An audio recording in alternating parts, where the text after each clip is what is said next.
Bismillahirrahmanirrahim. Assalamualaikum warahmatullahi wabarakatuh.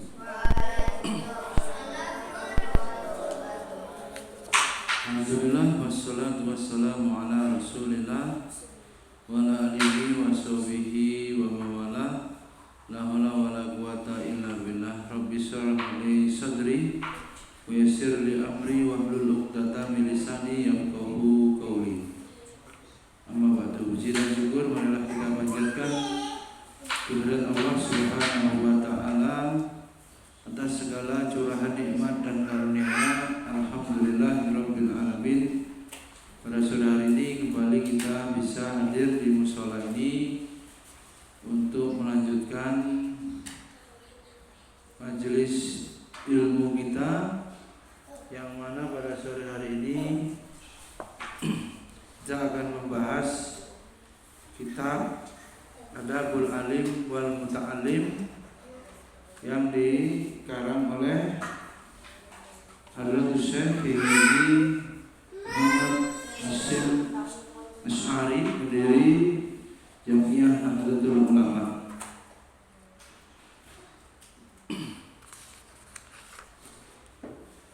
Salawat dan salam senantiasa tercurah kepada uswah hasanah kita Nabi Muhammad sallallahu alaihi wasallam, pada keluarga beliau, para sahabat tabi'in, tabi'ut tabi'in, dan kita semua umatnya yang istiqomah mengikuti jalan langkah beliau ila yaumil qiyamah.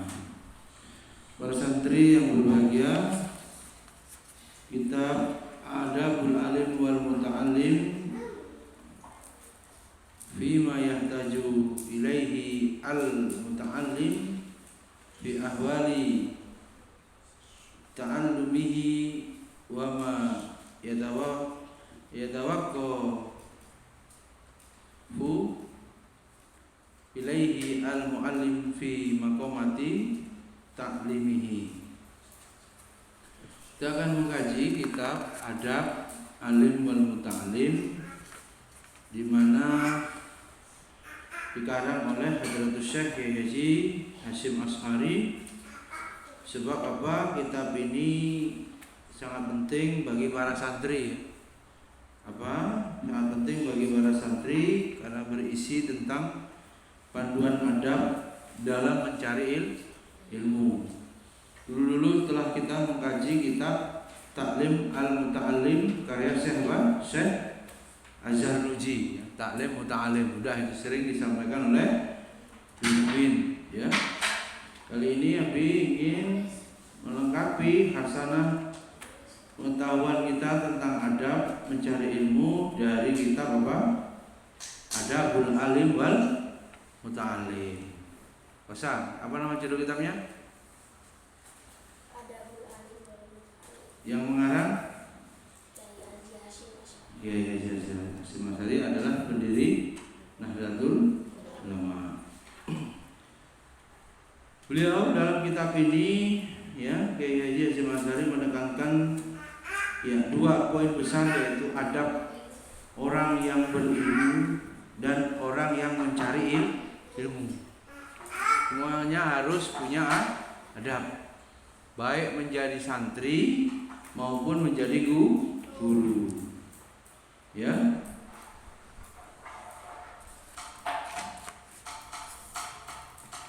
Diriwayatkan dari Aisyah radhiyallahu anha dari Rasulullah sallallahu alaihi wasallam, haqqul waladi ala walidihi. Coba tulis.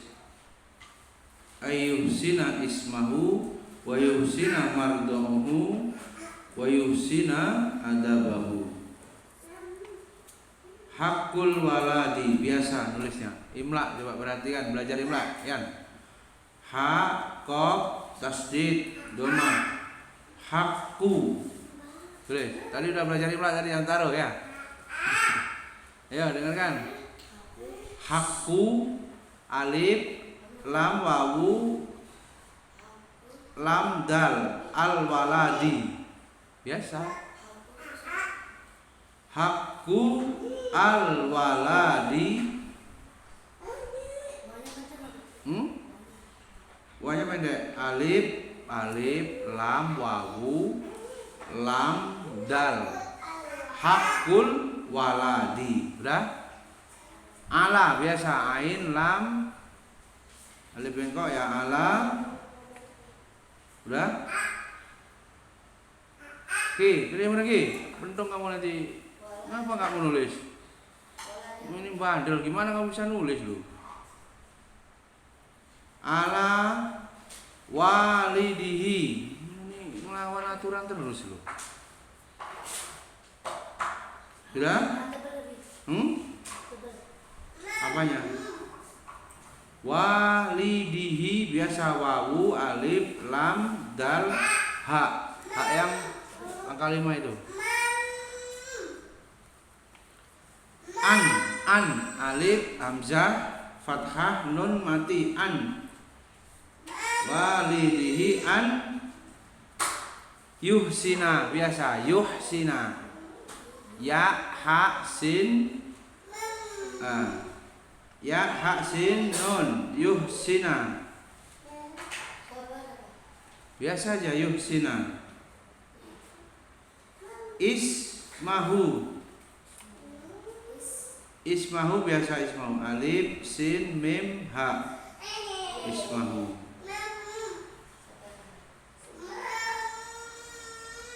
Bisa kan? Wayuhsina sama kayak tadi. Wayuhsina tadi kan yuhsina sudah, jadi tinggal tambahin wa yuhsina.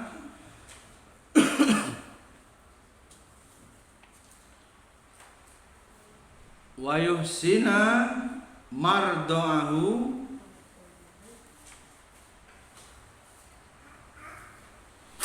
biasa mardoahu. Ya, hak yang ujung mardoahu, hak yang besar. Wayuhsina ada bahu. Wayuhsina ada bahu. Lebih ulangi. Perhatikan semuanya. Sudah pada pelajarannya imla. Ada bahu alif hamzah fathah dal ba ha. Ha besar. Ada bahu. Dengarkan baik-baik. Hakul waladi. Cocokin. Udah betul belum? Hakul waladi ala walidihi ayyuhsina ismahu wa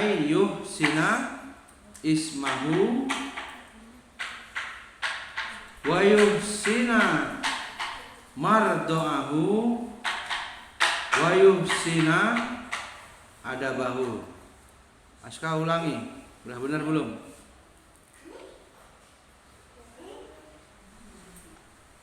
Ya. Aska.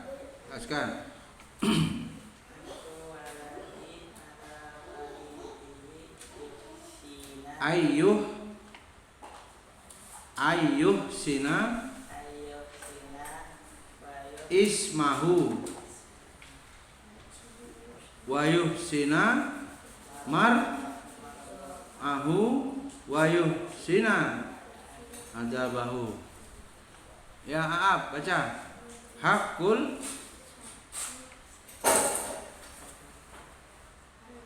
Abdullah. Hakul waladi ala walidihi ayyuhsina ismahu wa yuhsina ahu wa yuhsina ada bahu. Ahnaf, ulangi yang lengkap. Hakul waladi ala walidihi ayyuhsina ismahu wa yuhsina mar'ahu wa yuhsina ada bahu. Ya Fasa. Hakul waladi ala walidihi ayyuhsina ismahu wa yuhsina mar'ahu wa yuhsina ada bahu. Bagus juga, lancar. Hakul waladi. hakul waladi ala walidihi an yuhsina isma'u wal yuhsina mahda'ahu wa yuhsina adabahu. Ya, artinya catat semua Nabi. Hak anak yang harus dipenuhi oleh orang tuanya adalah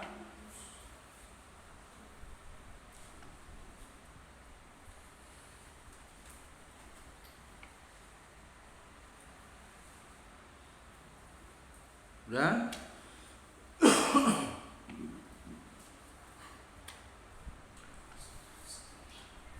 udah belum? Adalah mendapatkan nama yang bagus. Ayyuhsina ismahu, mendapatkan nama yang bagus.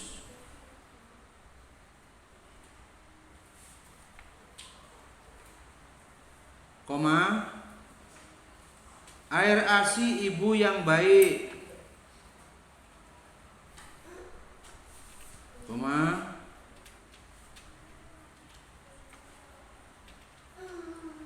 dan pendidikan akhlak yang baik atau yang layak. Wa yuhsina ada bahu, adabnya harus diajarkan, maksudnya begitu.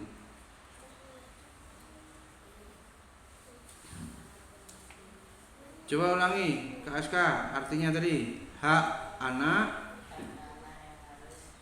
dipenuhi oleh orang tuanya adalah mendapatkan nama yang bagus. Terus air ASI ibu yang baik. Terus dan pendidikan akhlak yang baik. Para saudari sekalian, ini kewajiban orang tua terhadap anaknya sebagaimana yang diriwayatkan dari Ibunda Aisyah radhiyallahu anha bahwa orang tua wajib ya. Ada nggak yang nama anaknya nggak benar? Apa yang pertama harus diberi nama yang baik? Ada nggak? Oh, pernah dengar nggak orang namanya nggak, anak-anak atau orang namanya nggak baik? Ada ya? Apa contohnya? Apa bahasa? Ada orang namanya Farji. Apa itu Farji? Farji itu kemaluan, iya kan? Iya, ada nggak namanya begitu? Ada orang namanya Murun, dalam bahasa Arab, pahit artinya. Ada siapa lagi namanya? Kaslan. Nih, apa makna kaslan? Kaslan itu males. Ada orang namanya kaslan, ada itu. Ya betul. Orang Jawa suka kasih namanya asal ya. Kadang-kadang namanya neraka nanti.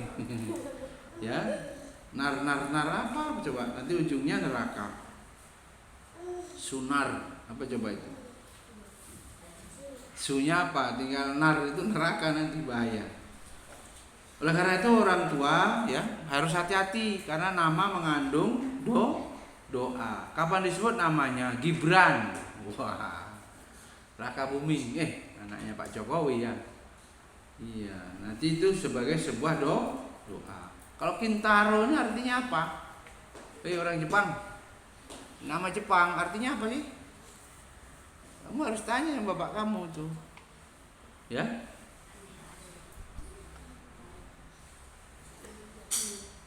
Maka sebelum menjadi orang tua, Nabi Aska ya, Rizky harus tahu ilmu bahasa Arab. Paling tidak jangan ngawur memberi nama. Zuka lara, enggak ya? Zuka artinya apa? Hah? Oh, matahari terbit. Oh iya. Wijanarko. Narka apa narko. Pratama ya. Ya itu nama Jawa ya. Yang penting sebenarnya kalau tidak mengandung unsur yang jelek itu boleh, hukumnya mubah. Tapi kalau mau mengikuti nama-nama para sahabat, nama-nama Nabi itu lebih baik karena sama dengan apa? Pahala menghidupkan sunnah. Persatu sekalian, Ibnu Sirin rahimahullah berkata, radhiyallahu anhu berkata, para sahabat Rasul belajar hidayah di samping belajar ilmu. Hasan Al-Basri berkata, sesungguhnya seseorang bisa mencapai keberadaban hati dalam waktu bertahun-tahun lamanya. Ini lama betul. Orang bisa baik belajar adab itu lama. Ya. Berapa lama Ustaz Mukmin mondok di pesantren Tebu Ireng? Berapa lama? 8 tahun. Waduh. Gimana Bran? 8 tahun. Itu nggak pulang-pulang, pulangnya jarang itu Bran. Bisa jadi 3 tahun sekali. Ya. Beliau bisa bertahan dari Riau ke Tebu Ireng Jombang selama 8 tahun. Mondok. Tentu berpisah dengan orang tua, ketemunya sekali-kali. Bisa jadi orang tuanya yang datang ke pondok. Diriwayatkan dari Sufyan bin Uyainah bahwa Rasulullah Shallallahu Alaihi Wasallam adalah neraca terbesar di mana segala sesuatu akan ditimbang. Segala sesuatu akan ditimbang menggunakan akhlak, riwayat hidup dan petunjuk beliau. Yang sesuai dengan itu semua adalah kebenaran dan yang menyimpang merupakan kebatilan.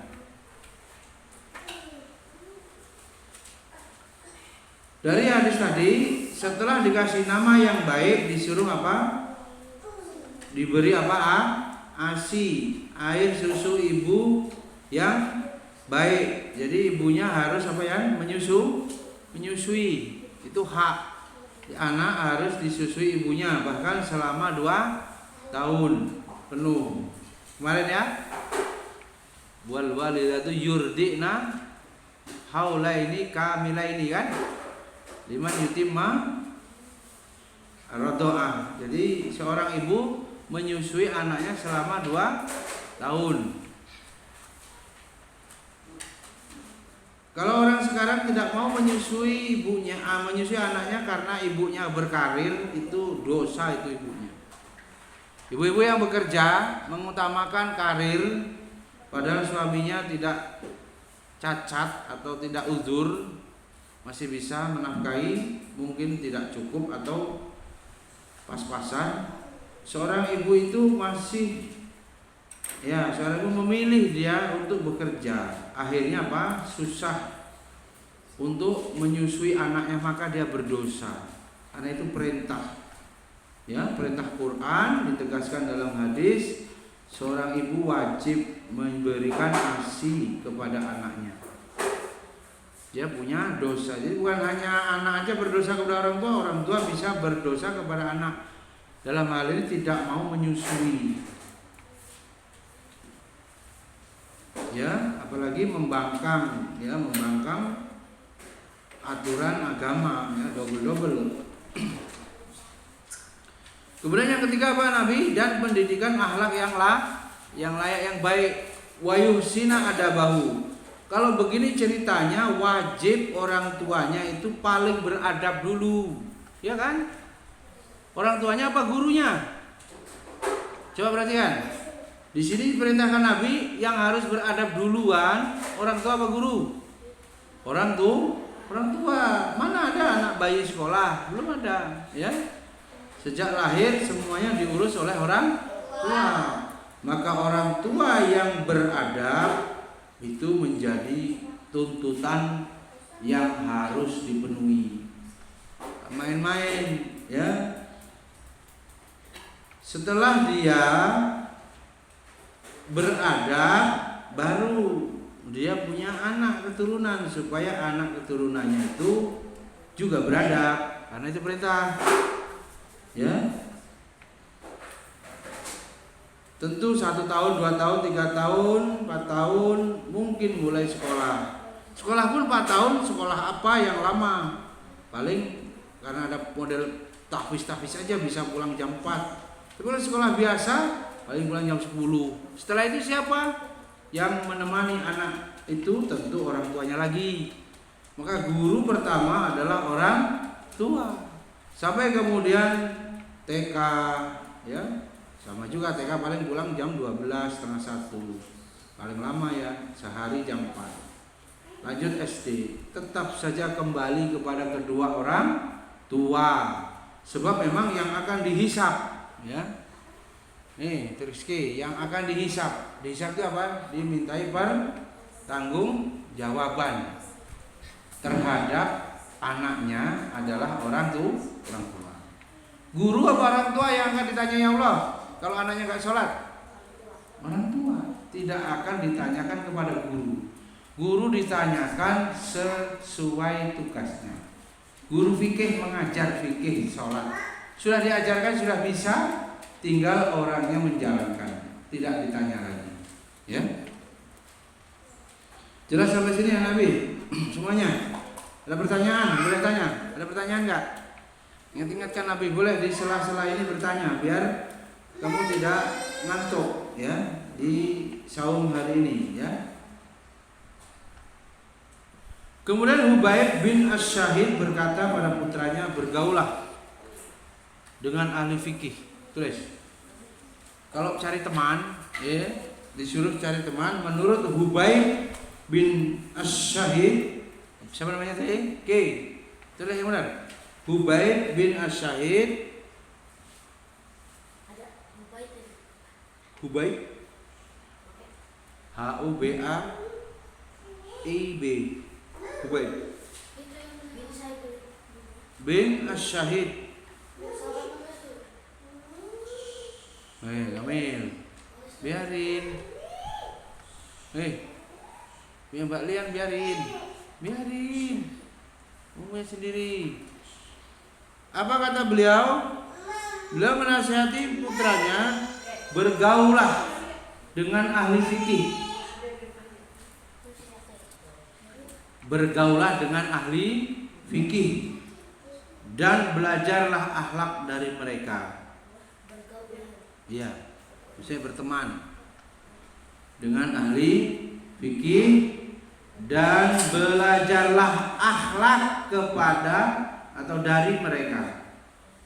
Dan belajarlah akhlak dari mereka.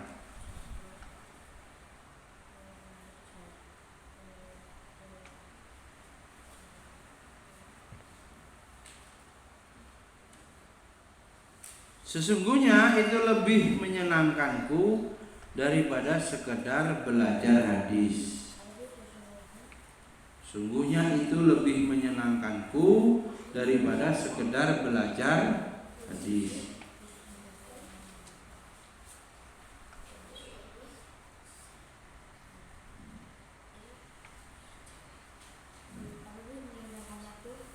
Daripada sekedar belajar hadis. Kemudian Ibnu Mubarak radhiyallahu anhu berkata, Ibnu Mubarak namanya, beliau berkata, kami lebih membutuhkan adab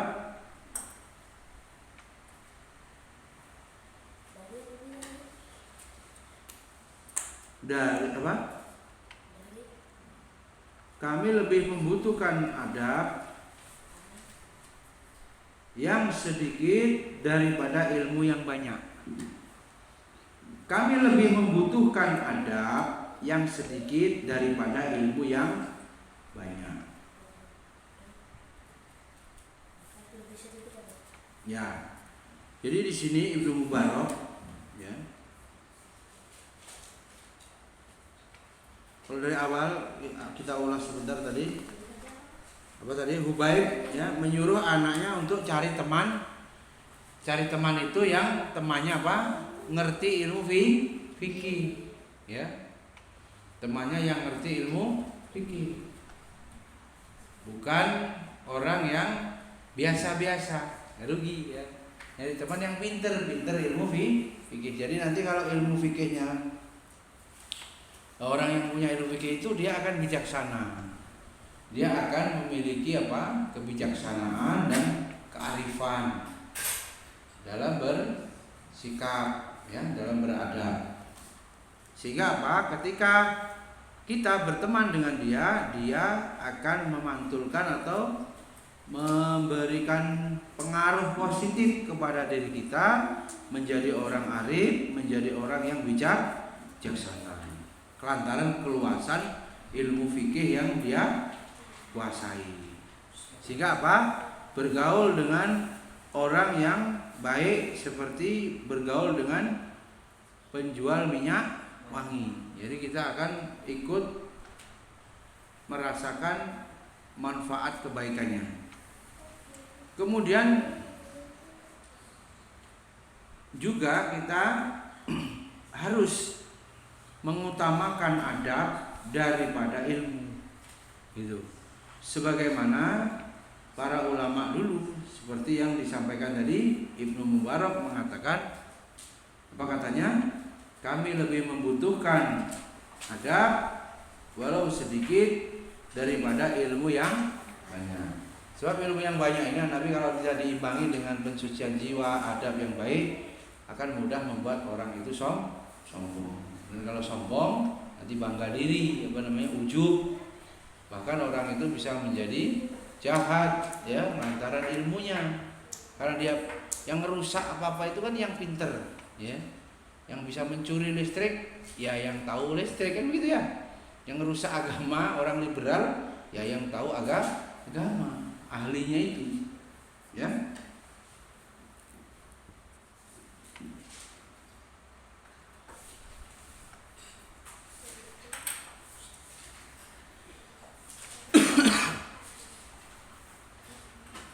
Dengarkan bahwa dikatakan kepada Imam Asy-Syafi'i rahimahullah, bagaimana ketertarikanmu kepada akhlak, ya? Beliau menjawab,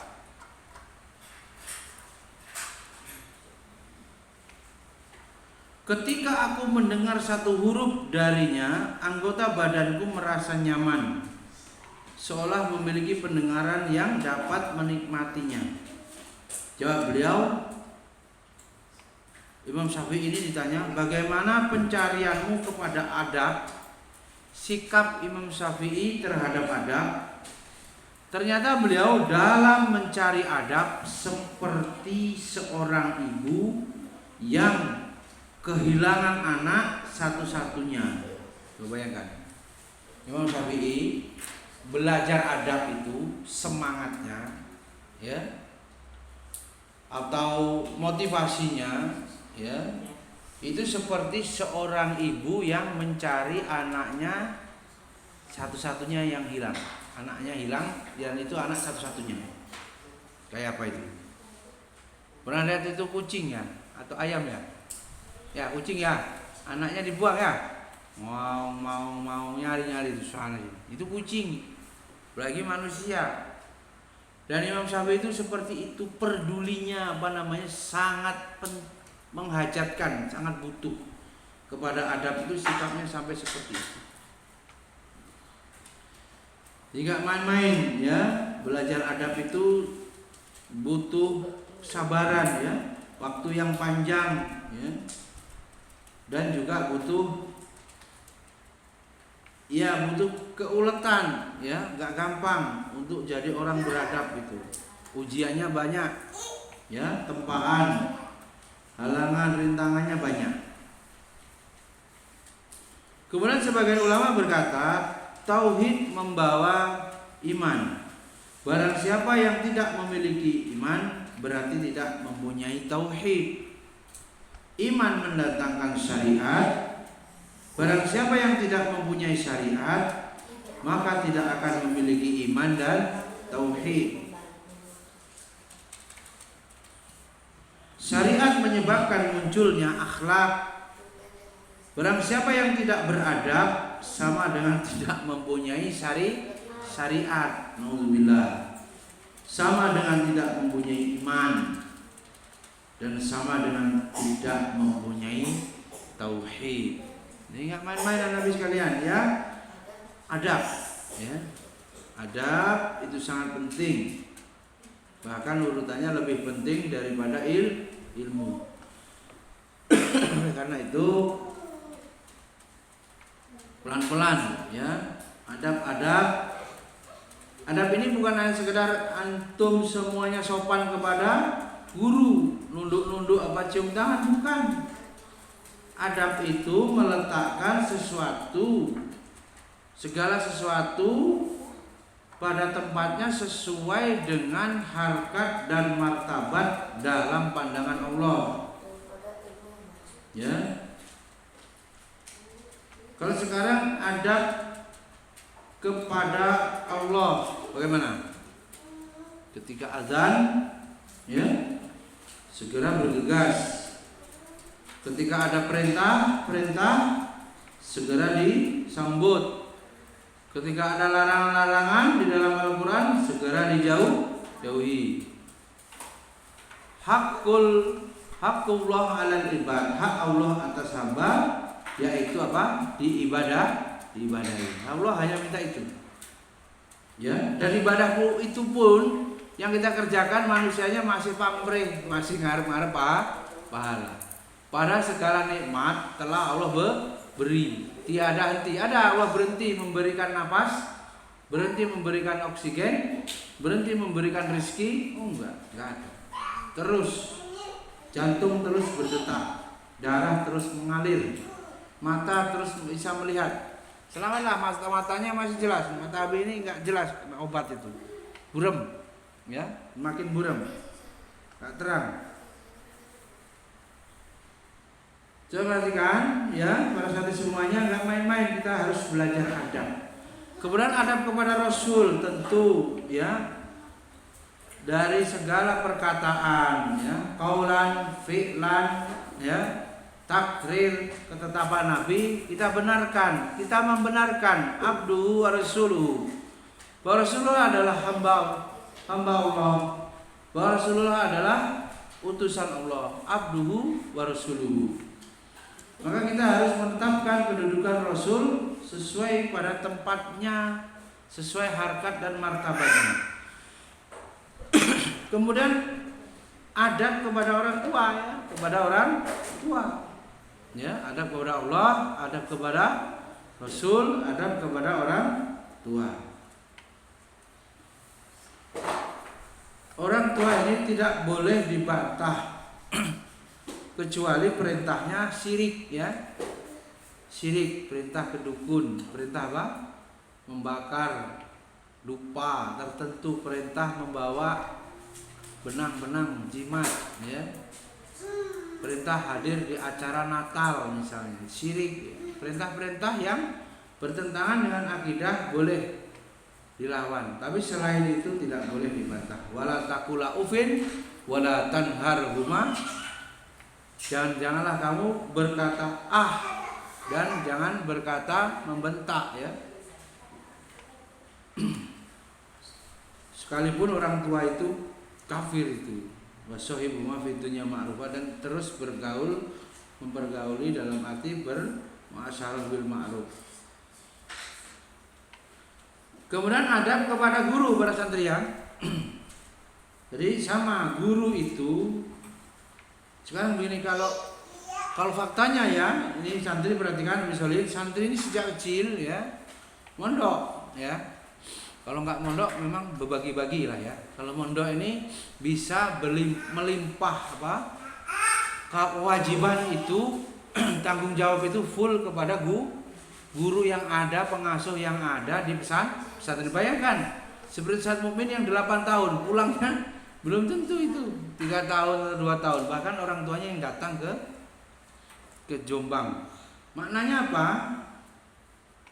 Orang tua hampir 99% hanya membiayai, ya kan? Hanya apa? Menyiapkan apa? Biaya. Hanya itu. Adapun hampir ya Semuanya siapa yang ngasuh sehingga anak itu menjadi seperti sekarang ini. Apakah dia sudah bisa sholat, apakah dia sudah bisa berdakwah, ya, menjadi ustaz. Semuanya siapa yang mendidiknya itu? Guru. Siapa yang mengajarinya? Pengasuh di pondok pesantren. Bayangkan itu. Maka ketika santri, ya, tidak beradab kepada guru, waduh, ya, luar biasa. Durhaka kepada guru, tak boleh, ya. Jadi ibaratnya Habib Solihin, orang tua itu ngasih urusan fisik untuk makan, ya kan, untuk biaya hidup. Tapi yang mengisi otaknya, akalnya, hatinya dengan iman itu guru semua. Yang memberikan hidayah, irsyad, bimbingan, yang ngoceh-ngocehin, suruh ngapal, ya kan, Abi Wasi, yang ngoceh-ngocehin suruh bangun, sehingga kamu jadi orang disiplin, hidupnya tertib. Yang ngoceh-ngocehin beberes kamar mandi hingga kamar kamu sehat, akhirnya kamu menjadi pribadi yang disiplin, bertanggung jawab, ya. Yang mengajari kultum siapa coba? Mengajar Amalia Tadris. Yang tahu, yang mengajari mana yang hak, mana yang batil, itu mana yang sesat, guru semua. Orang tua menyiapkan urusan logistik, urusan pertumbuhan, tapi yang mengisi itu guru. Ya. Oleh karenanya para santri jangan sampai durhaka kepada guru. Apalagi membantah, kabur, ilmunya enggak barokah. Ya. Biasanya Nabi kalau santri di sini sudah betul-betul Abi ini jengkelnya sudah mentok gitu. Kalau sampai Abi sudah tidak ridho, biasanya keluar. Kalau Abi omongin nggak berubah-ubah, biasanya apa? Keluar. Kalau keluar itu pastikan rugi. Masuk saja terus sampai lulus itu tidak mendapat jaminan barokah ilmu, apalagi keluar di tengah jalan. Bagaimana bisa mendapat ilmu yang nafi? Sungguh sulit, ya. Sungguh sulit. Oleh karenanya bertambahnya hari ini para santri, ya, harus bertambah adabnya, ya. Heran Nabi itu namanya zikir. Kenapa ada suara mainan bangku? Nabi nggak paham itu. Lian, kenapa ada yang mainan bangku gitu? Budak. Padahal zikir, nggak subuh, nggak apa. Abi nggak paham itu. Kamu zikir apa membuat gaduh gitu. Ini kalau di bawah, ya, direkam, ini Abi Solihin tenang betul, nggak ada suara rek, dakduk. Tapi kalau Abi turun, yang isi siapa saja itu pasti masih gaduh. Ya, belakangan ini satu min kadang-kadang juga masih ribut. Coba apa yang dilakukan itu? Sudah pasti gurunya tidak ridho loh, Nabi, hati-hati. Kalau guru tidak ridho, ilmunya itu nggak masuk gitu. Masuk otak mungkin, masuk akal, pikiran, tapi nggak masuk ke hati, nggak masuk iman. Bahaya, ya. Jadi ridho dari guru penting, gitu loh. Jadi kitab adab Alim wal Muta'alim ini menekankan adab santri kepada guru. Jangan membuat susah hati guru. Ya, misalnya Faruk nih, mana Faruk? Rizky ini buat susah hati nih. Bagaimana tulisannya selalu jelek? Ibumu menanti-nanti kapan tulisanmu bagus. Kapan disuruh menulis, melintar-melintir, lama, lelet, nggak selesai. Ujung-ujungnya pelajarannya habis. Bagaimana nggak diakhiri karena guru yang lain sudah mau masuk. Maka Abi tugaskan ya Abi Wasi, mulai sore ini taruh Rizky, Afan, Aruk, nyalin Iqra. Dulu Gibran ya. Iqra 1 sampai Iqra 6 disalin tuh. Lihat dulu sudah ya. Coba diikutin itu yang disambung di depan, tengah, belakang. Huruf kan cuma depan, tengah, belakang. Perubahannya. Buku khusus sana salin. Ya. Sebelum UTS selesai seminggu, 10 hari lah. Ini ada apa nih? Senin ada waktu seminggu, Senin depan UTS. Waktu kosong gak usah main bola lagi, nulis dulu, salin. Baru udah selesai nyalin dulu, belum ya, belum kan? Ikro aja itu kamu salin dari ikro 1 sampai ikro 6, ya. Siapa lagi yang tulisannya belum lancar? Taro, pastilah Taro. Abdullah, tulisannya udah bagus. Malu nggak kamu baca tulisan kamu? Kalau kamu masih malu ikut, ya. Mumpung SMP kelas 1, ya. Suka tulisannya udah bagus belum? Menurutmu? Kalau belum, latihan nulis lagi, ya. Karena dulu sekolah SD biasa nggak banyak nulis, nggak apa-apa, nggak masalah. Kelas SMP sama kelas 4 nggak masalah, ya. Karena memang dulu nggak ada pelajaran nulis Arab di SD biasa. Itu pada satu ya. Abi akan kontrol ya. Karena Abi nggak mau keluar, Abi akan cek ya sedapat mungkin. Sebenarnya kamu kalau nurut sama guru, kamu cepat pinter. Karena santri sedikit, perhatian guru banyak. Tapi karena kamu melawan, apalagi umi-umi, mungkin yang ditakuti Umi Depi aja. Sama Meda ngelawan, sama Miin ngelawan. Dulu Mirahma itu paling parah dilawannya. Abi tahu sendiri tuh nggak dianggap sama sekali. Makanya bingung Abi kalau kayak gitu mau ngajar apa? Adanya murid kayak begitu, murid yang ngelawan. Ya, kalau nggak ada dianggapnya, habis waktu aja. Cuman ribut-ribut, ngomel-ngomel. Masa iya mau baku hantam kan? Akhirnya apa? Ya belajarnya gagal lah, hasilnya nggak ada. Itu Abi Solihin, ya. Jadi berat urusannya. Murid 3 biji aja nggak pasti bisa apa kan? Sekarang kalau kita tanya Rizky itu bisa nulis yang bener nggak Arabnya? Belum. Karo belum. Kapan? Gitu kan? Sebulan lagi, 2 bulan lagi kita harus bisa jawab, ya karena itu amanah. Jadi banyak urusannya. Alhamdulillah, kemudian akhlak menduduki peringkat yang tinggi ya, yang paling tinggi. Maka jalan untuk mengetahuinya secara detail itu nggak gampang ya. Jadi latihannya lama. Ya. Karenanya kita harus mempelajari kitab ini. Beliau Kiai Haji Hasyim Asy'ari memulai pembahasan. Kita mulai masuk pembahasan jam 6, masih ada waktu 15 menit. Beliau memulai dalam kitab Adabul Alim wal Muta'alim dengan pembahasan keutamaan ilmu. Sekali lagi keutamaan ilmu dan ulama. Apa tadi? Fadilah ilmu, fadilah orang alim, ulama, sekaligus ada keistimewaan mengajar dan belajar. Guru adalah profesi termulia. Belajar adalah sebaik-baik manusia. Khairukum, sebaik-baik manusia man ta'allama al-Qur'an wa 'allamahu. Masuk semua. Baik gurunya, baik santrinya, sebaik-baik kalian kata Nabi. Langsung ditegaskan, ini sudah sering.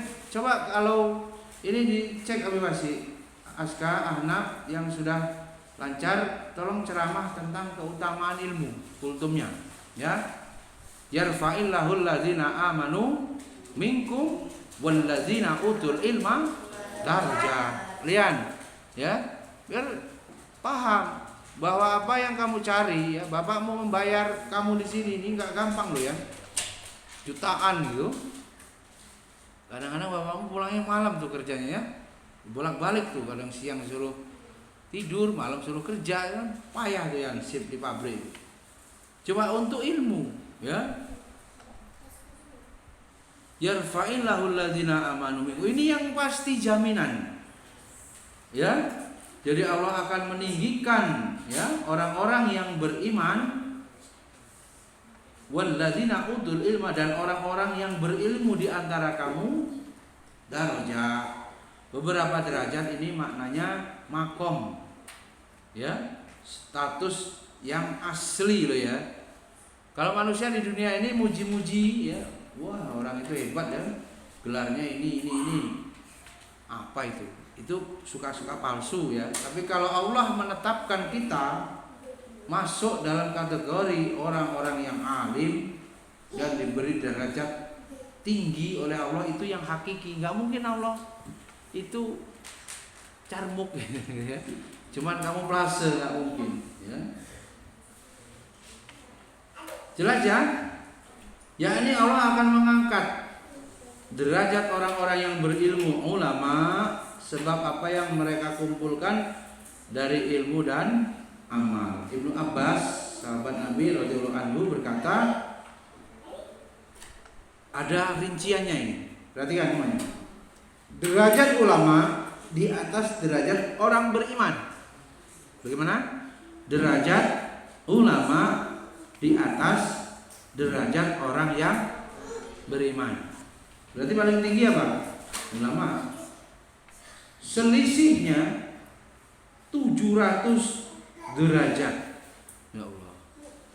Orang beriman, ahli ibadah bisolin, itu lebih identik, senang dia baca Qur'annya banyak, sholat sunnah rawatib tahajudnya full, identik itu sedekahnya banyak, mungkin juga keliling berdakwah ya. Kalau mungkin jamaah tabligh itu identik dia ibadahnya lebih banyak ya daripada belajar ilmu ini apa kajian ilmu itu lebih banyak mereka. Tapi ternyata di sini bisa lihat orang yang ilmunya tinggi, sekolahnya tinggi, belajar terus, wawasan agamanya luas, jadi orang alim dengan yang ahli ibadah tadi, ilmunya pas-pasan, hafal Quran enggak, hadis enggak, tapi senang baca. Itu bukan jelek ya, itu jaraknya selisih 700 derajat. Ya Allah, dari satu derajat ke derajat yang lain itu ternyata ditempuh selama 500 tahun. Kamil. Jadi 700 jaraknya, derajat selisihnya, satu derajat ke derajat yang lain ditempuh selama 500 tahun. Masya Allah.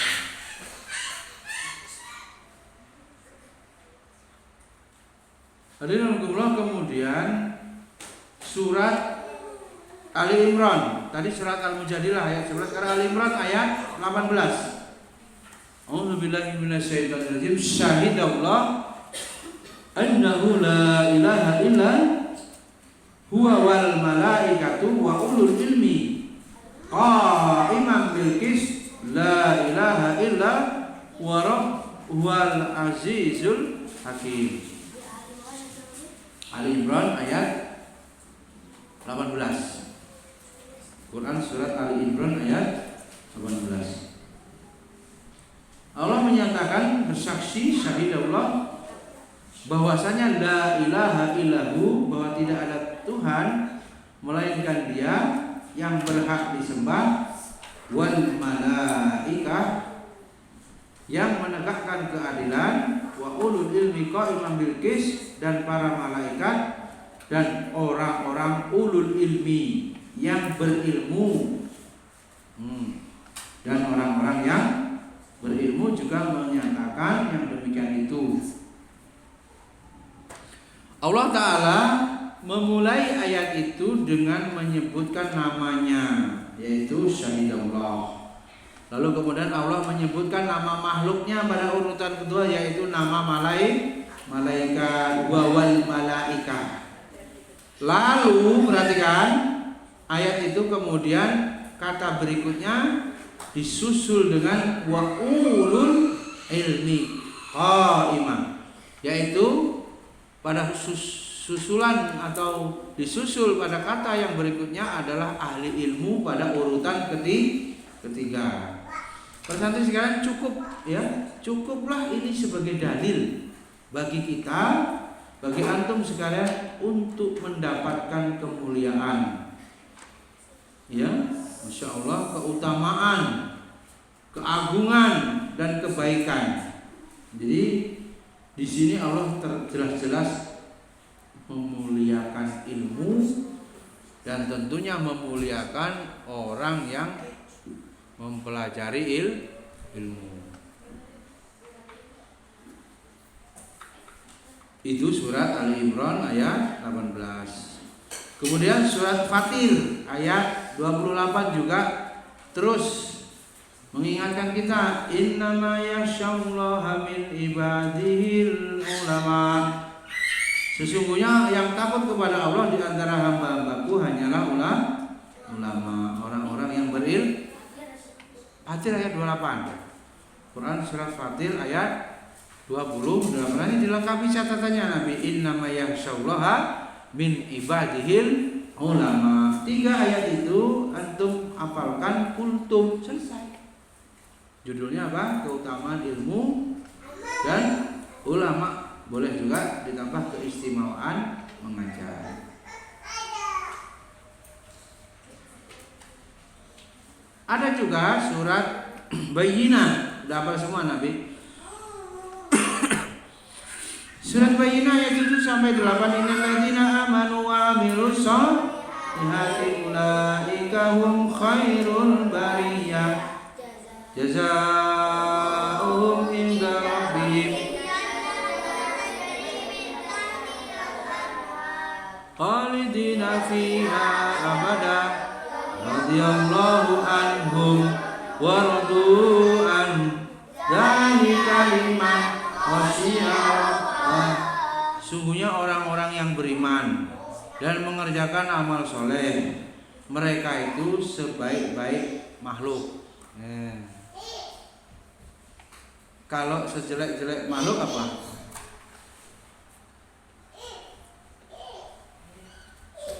Khairul bariyah ini orang-orang yang mau beramal soleh, beriman. Balasan mereka di sisi Rabb ialah surga Aden. Surga Aden Nabi, bayangkan surga Aden. Yang mana surga itu mengalir di bawahnya sungai. Kita bayangkan nggak kebayang lah ya. Di mana ada umpamanya ini istana, singgasana ya, surga. Itu tidak ada tiangnya, tetapi di bawahnya ada sungai. Atau di bawah lantai ini kita lihat lantai itu kemudian nampak sungai. Itulah surga. Tajri min tahtihal anhar khalidina fiha abada, kekal. Padahal sungainya itu bukan air. Sungainya apa? 2, susu, madu. Sungai bukan air. Airnya itu air susu dan air madu. Bisa dibayangkan itu, ya. Kita di dunia ini beli susu 5.000, kecil ya. Susu apa itu? Sundomil. Madu, apalagi madu ya. Siapa ini? Cuka sederigen, 40.000 setengah kilo, mahal. Itu sungai, coba bayangkan, ya. Kemudian Allah ridho terhadap mereka dan mereka pun ridho kepadanya.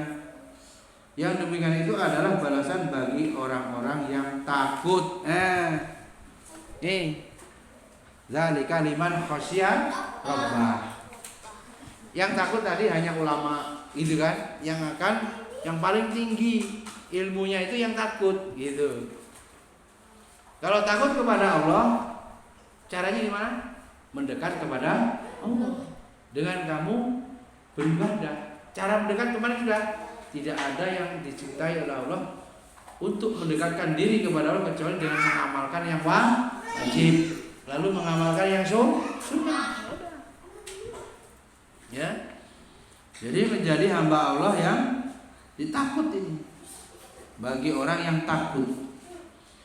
Jadi dua ayat terakhir menunjukkan bahwa ulama adalah orang yang takut. Jadi percuma ya, walaupun udah hafal Quran, kuliah di luar negeri, tapi tidak takut sama Allah. Masih dia berani korupsi, ya, masih dia berani menjual agama, ya. Mereka yang takut kepada Allah disebut khairul bariyah. Ternyata tafsir khairul bariyah ini termasuk orang-orang yang takut. Jadi ulama itu merupakan khairul bariyah, sebaik-baik apa? Manusia. Maksudnya gini loh, Abi Wasi itu kalau bisa pikiran Nabi itu pindah ke pikiran Nabi Wasi gitu. Pikirannya gitu aja. Gak usah mikirin kuliah sampai tinggi umpamanya ya. Bagaimana dakwah lah Nabi itu, bagaimana Islam terus nasrul Islam menolong agama, menyebarkan agama ini. Itu gimana caranya itu? Abi Adi juga pikirannya itu bagaimana agama ini bisa terus disebarkan gitu. Pada bidang dan posisinya saya dipakai sama Allah untuk berjuang gitu. Ya. Yang berapa? Sudah mau selesai ya? Terakhir satu hadis, qala Rasulullah sallallahu alaihi wasallam, "May yuridillahu bihi khairan yufaqihu fiddin." Barang siapa dikehendaki Allah memperoleh kebaikan, niscaya Allah akan menjadikan orang tersebut memahami agama. Qala sallallahu alaihi wasallam, "Al ulama warasatul anbiya." Tadi sudah hafal itu. Mudah-mudahan bermanfaat. Subhanakallahumma wa bihamdika asyhadu an la ilaha illa anta astaghfiruka wa atubu ilaik. Assalamualaikum warahmatullahi wabarakatuh. Balikkan bangkunya pelan-pelan. Buka. Pelan-pelan.